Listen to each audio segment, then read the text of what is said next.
Suburban Sentinel here with a response to Matt's 3 go-to tactical guns video. My go-to tactical rifle slash carbine is this Stag Model 2TL AR-15. This has most of the tactical requirements satisfied. It does have first a flip-up back sight. It is black in color. And although I am missing the obligatory red dot sight or scope on the top of the rail, I do have this Maule Ninja Cool Crimson Trace combination laser slash tactical light foregrip. Once I get an optic on this thing, it'll be totally badass and tactical. I can say, please don't underestimate the value of a badass looking firearm. I guess it's almost 20 years ago now.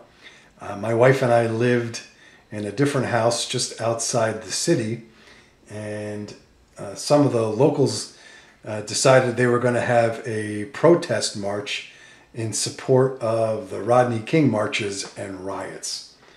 I'm not exactly sure why they were protesting here. We're 3,000 miles away from LA, but so be it. Hey, you want to have a march?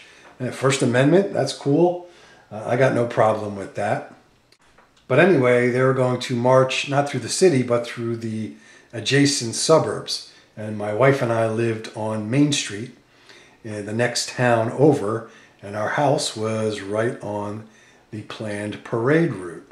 Again, the march and all that was all fine, at least with me. However, my buddy owned a gas station just inside city limits. And he calls me and says, you know, you better get your wife and get out. Some of the protesters were congregating near his gas station. And he told me that some of the protesters were filling up plastic jugs full of gasoline and then transferring those into glass bottles or filling up glass bottles directly. So he said he was shutting down the station because not all, but a few of the protesters were making Molotov cocktails up. At the time I had a different AR, but I just took that and I sat out on the porch, not with the AR in my hand, but sitting up against the wall of the house nearby. And some of my neighbors did the same thing. Luckily, the march turned out to be much smaller than expected, and it was very peaceful, which we were grateful for. But I felt much better having an AR at my side if a few unsavory characters decided that they would try burning down the suburbs in support of the Rodney King incident for whatever reason. So that's my first go-to tactical implement. My second go-to tactical gun is this Remington Law Enforcement PMAX 12 gauge shotgun. This again is the police model gun, which what could be more tactical than that.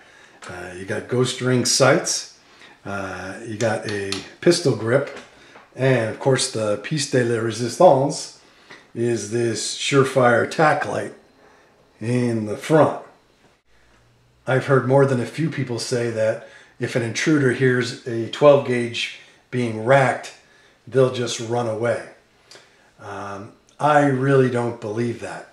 If someone is already inside your house, I don't think that in most cases they're running away.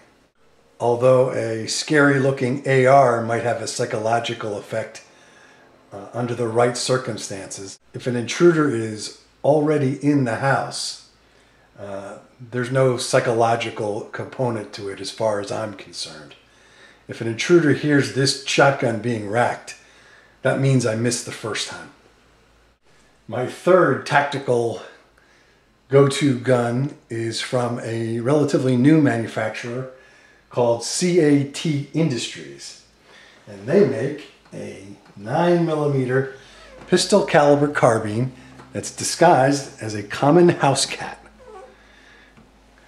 This carbine has a fold-out stock that looks like a tail, holds 4 magazines of 9mm ammunition, and with the optional change-out barrel, can also shoot 60 caliber fur balls. This 9mm carbine, of course, comes in black, so it's tactical. This cat gun has a patented feeding mechanism for your favorite brands of ammunition, and it runs very, very smoothly. You could say it purrs like a kitten. Right, Bella? So those are my 3 go-to weapons. This is the Suburban Sentinel.